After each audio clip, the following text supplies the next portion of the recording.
Hello and welcome to our brand new podcast, Reality Check with Dalalstreet.ai. The purpose of this series is to demystify the stock markets and make it relatable to people like you and me.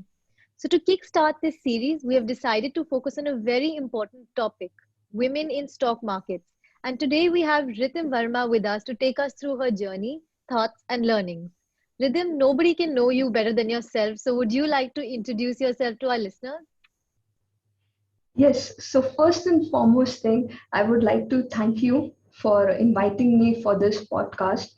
And yes, of course, I would love to share my experiences with the audience of the Lal Street. And if I have to introduce myself, I am basically a stock market trader and investor, and along with it, I am a finance and investment trainer and a YouTuber also. And you can check out our YouTube channel. Its name is Knack Packers, where you can get to know more about me and what we do at Knack Packers. Wonderful. So I'd like to begin with some facts. These are just some facts that I came across a few days ago. So the number of women Right. on the brokerage firm Zerodha, for example, has increased to Mm-hmm. 7.2 lakh, up from 3.5 lakh last year. And the women form about 16% of the total traders on the platform. I also believe that the average age of a woman trader is 30 years old, and the average amount of investment that they put in is usually about 80,000 rupees. So, Rhythm, within your family and your friends, in your network, how many women, females do you know that are active in the stock markets?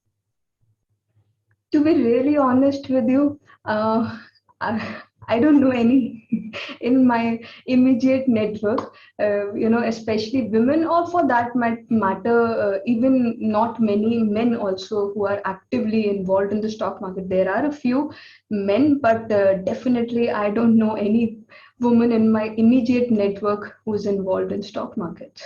And the reason I actually asked you this question is because I have the same experience. We were actually Okay. doing a campaign for Dalal Street where we were trying to get quotes and real world experiences from our user base and our followers. And we got a bunch of them from men. But when it came to actually finding women, we almost, came across none. And that's why we thought it was so important for you to come and talk to us about this topic. But as the figures that I just read out, this increase in women that are entering the stock market, what do you think is the factor that's changed now versus before that's making more women active in the stock markets? See, first and foremost thing I think is the awareness part, which has gone up a little, and women are becoming financially independent, and they are looking for ways to increase their income, and in fact create some passive sources of income for themselves. And the main reason, I think the number is still very less. Even if we talk about the population as a whole, the number is quite less right now in comparison to the total number of population. I think around 2-3% of the population of India is actively involved in stock market. So there is a lot of scope of people who can come and participate in these markets. The prime reason, I think, is the lack of financial literacy in our country. We are not familiar with the concept of investing, financial markets. These are not inculcated in any school or college curriculum. That is the prime reason. And since women empowerment is increasing, women are becoming more aware, and therefore people are getting interested into this field as well. I think that's the prime reason for the number going up. Absolutely. And tell me, have you ever got any crazy questions or statements being a woman in the stock market? Has someone ever mansplained your domain to you? Okay, so the craziest thing I get to hear about a lot actually is that stock market is a gambling, and it's pure gambling. Nobody makes money from the stock market. You just lose money. I second to that 90% of the people here lose money. But the prime reason for that, there are so many reasons actually for that. Because 90% people are approaching these markets in the wrong manner. Only 10% of the people are approaching it in the correct manner, and therefore they are making consistent money and making good money for themselves. So that's the craziest thing. I feel I don't connect with that statement. It's a gambling for somebody who does not know anything about it, right? If you don't know swimming and you just jump into the pool, it's gambling. But if you know it and you're then doing it, you're understanding the dynamics, then it's not a gambling thing, right? Yeah, I think bang on. This is a misconception that so many people have, and it definitely needed to be clarified. So why do you think it's important for women to enter the stock markets? Have you ever, what are the benefits that you have personally faced? See, one thing, stock market as a career as a whole excites me a lot. You just need a laptop and some skills and knowledge to make money. I mean, that's how independent somebody can be when it comes to stock market. So when women are getting educated, if they have the interest in number crunching of finance, then definitely stock market can be a good platform to make something out of it's actually worth it.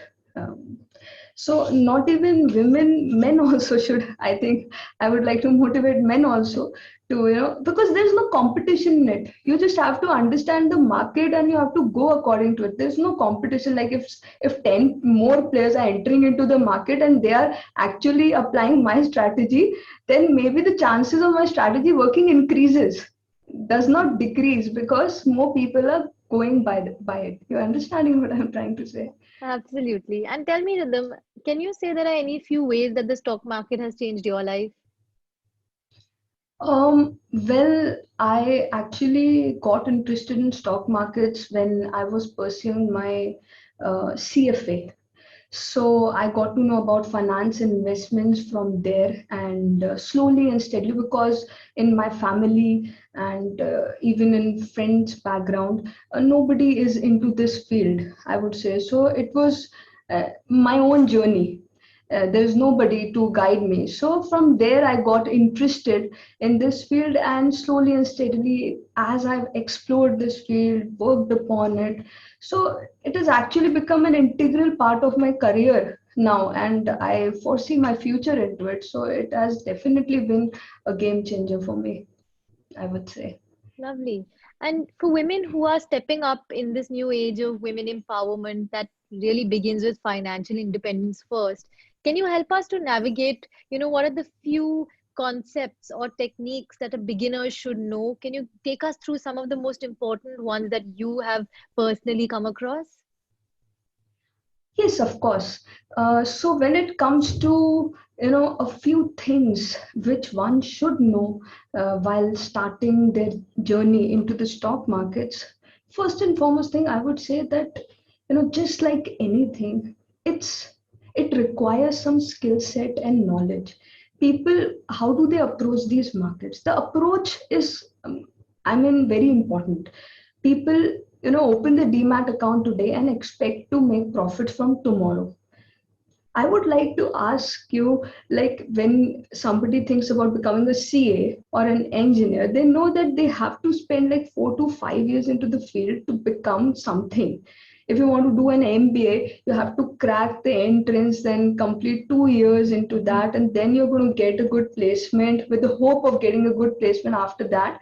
So there is so much of work to be done. There are so many protocols to be followed when it comes to the other professional areas we're talking about. But when it comes to investing or stock market, people just jump into it. Mostly people fail just because they directly jump into it and they suffer losses, and then they have a misconception that it's a gambling and it's not worth it.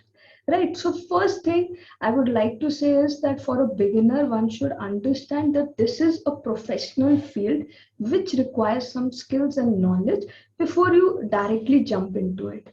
Then secondly, you have to spend time with the market. You have to understand how the market operates, how things work around. You have to spend time with the screen. Then of course you have to have one area which you want to focus upon, like you are here to create some passive income, or you are here to create some active earning sources for you, you are interested in investing or trading, you have to define the style which you want to follow in the market. And then of course, for that also, see, there is a lot of noise.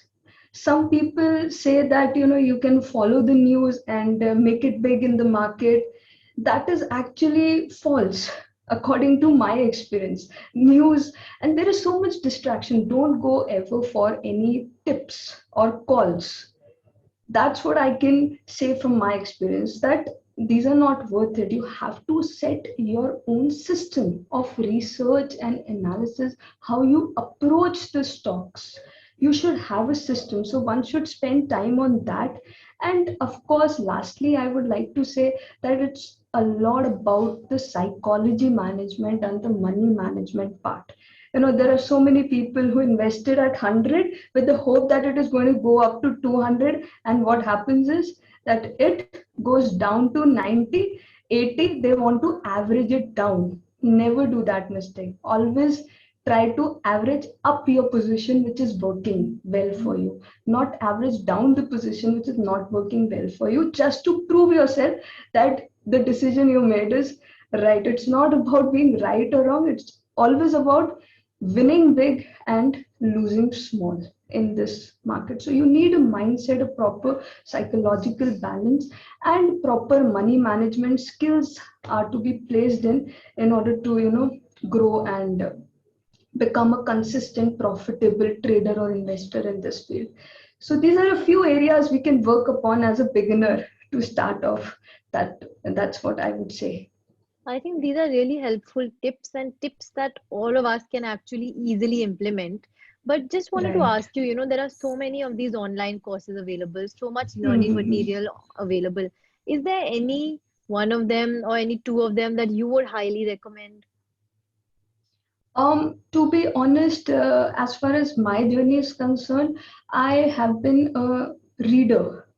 I have read a lot of books on investing and trading, and still my checklist. I have a lot of books to fulfill on my checklist. So I personally am not much of a believer in a course kind of a thing, rather than self learning. I That's been my journey. So yeah, a lot of books which we can go through to become better at what we do as trader and investor. Which is your favorite book, if I may ask? My favorite book is, recently I've been reading a book, Trading in the Zone, which is basically a book on market psychology.